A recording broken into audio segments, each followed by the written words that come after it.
Maastricht staat bekend om zijn gezellige pleinen. Het intieme Onze Lieve Vrouwenplein is een van de bekendste. Het plein wordt gedomineerd door de robuuste middeleeuwse gevel van de Onze Lieve Vrouwenkerk. De eerste bronnen waarin de Onze Lieve Vrouwenkerk wordt genoemd, dateren uit het einde van de 11e eeuw. Over de tijd daarvoor weten we weinig met zekerheid. Een theorie is dat de kerk is gebouwd op de resten van een Romeinse tempel. Aangezien er nooit opgravingen zijn gedaan in de kerk, wel om de kerk, weten we hier het fijne niet van. Wel weten we dat de oudste kerk op deze plek uit het einde van de 5e eeuw stamt en daarmee waarschijnlijk de eerste christelijke kerk in Nederland was. Bijzonder zijn de 2 grote grijze hoekstenen in de basis van het westwerk. Ze zijn afkomstig uit het Romeinse fort dat hier stond. De kerk is gebouwd tegen de buitenmuur van het Romeinse castrum, de oudste stadskern.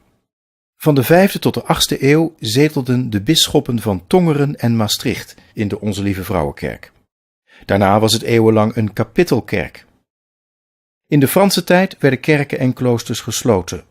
De Slevrouwen diende zelfs een poos als militaire smederij en paardenstal. De kerk heeft in de loop der eeuwen veel verschillende gezichten gekend. In 1933 werd hij op gezag van de paus verheven tot Basilica Minor. De Onze Lieve Vrouwenkerk is een mooi voorbeeld van de Romaanse bouwkunst. Kenmerkend voor deze middeleeuwse bouwstijl zijn in de eerste plaats de zware, robuuste muren die het gebouw een gesloten karakter geven. De muren hadden in die tijd nog vooral een dragende functie. Daarom zijn er maar weinig ramen, hooguit kleine ronde raampjes of rondboogvensters. Door de kleine ramen hebben Romaanse bouwwerken een tamelijk donker interieur. De rondboog, het tongewelf en het kruisgewelf zijn typisch Romaanse interieurkenmerken. In de gotische bouwkunst vanaf ongeveer de 12e eeuw werden kerken door het gebruik van spitsbogen en nieuwe gewelfconstructies steeds hoger, met grotere ramen. De kruisvorm in de plattegrond is te danken aan de dwarsschepen of transepten. Dit principe ontstond in de Romaanse tijd. Bijzonder aan deze kerk zijn de 2 pseudotransepten, waardoor de kerk eigenlijk 3 dwarsschepen heeft in plaats van 1.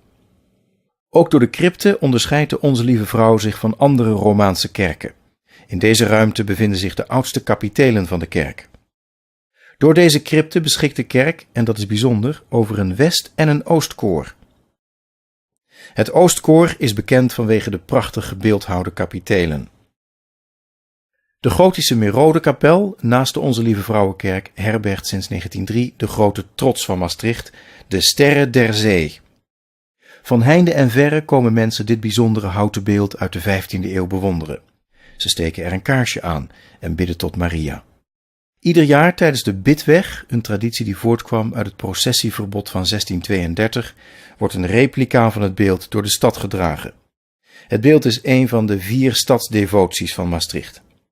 In de kerk zelf staat bij de uitgang het beeld van Sint Christoffel, die het Jezuskind op zijn schouder door een rivier draagt. Het houten beeld is van de middeleeuwse beeldhouwer Jan van Steffenswerd. De mensen geloofden dat ze door Christoffel te groeten op die dag niet zou overkomen. Christoffel was een van de 14 zogenoemde noodhelpers. Een andere noodhelper die centraal staat in de Onze Lieve Vrouwenkerk is Sint Barbara. De legende wil dat zij door haar heidense vader werd opgesloten in een toren. Toen haar vader haar wilde onthoofden, omdat zij zich tot het christendom had bekeerd, werd hij door de bliksem getroffen. Naar deze heilige is de Barbara-toren, de zuidoostelijke absistoren, genoemd. In deze toren werden het kapittelarchief en de archieven van de stad bewaard. Tot 1664 werd hier de Alde Kaarten bewaard, het document waarin de tweeherigheid van de stad was vastgelegd.